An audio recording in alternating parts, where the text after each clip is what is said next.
Biz азыр Жалал Абад шаарындагы негизги көчөлөрдүн бири Пушкин көчөсүндө турабыз. Маалыматка ылайык, бул көчө 2018-2019 жылдары кеңейтилген болчу. Ал эми бүгүнкү күндө болсо аны кайрадан жаңылоо иштери жүрүп жатат. Маалыматка ылайык, анын узундугу 2 чакырым болсо, туурасы 18 метрден 22 метрге чейинки аралыкты түзөт. Тендерге берилген суммасы болсо 70 миллион 364 миңди түзөт. Бүгүнкү күндө курулуш иштери учурда башталган. Бул тамтыгы чыккан жолго жаңы асфальт төшөө иштери башталганын кубануу менен кабыл алган жарандар болгону жол куруучулар иштин сапатына көңүл бөлүшсө жакшы болмок деген ойлорун ачык айтышууда.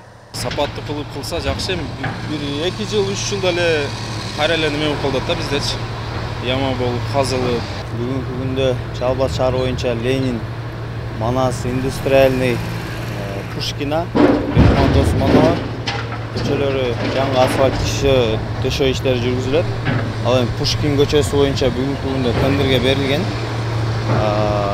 Бул боюнча тендердин биринчи этапы 10 майда ачылат. Чындыгында Жалал Абад шаарында жолдордун сапатсыз жасалышы тууралуу бир канча сын пикирлер буга чейин да коомчулук тарабынан айтылып келгендиги сыр эмес. Бардык жерде казып туруп эле асфальт болгондон кийин анан бир балакетте казып туруп каша болуп атат да. Секирме ушу жакшы эмес да. Бүт бардык жерде эми нормальный кылып тегиз кылбай атат да. Мына бул казгаш оңой окшойт. Анан неме болуп кетет да дайыма.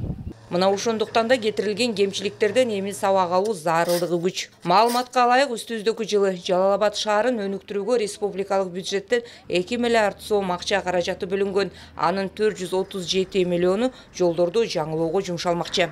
Улкан Кожоева, Жанзак Нурдавлетов жаңылыктар үчүн.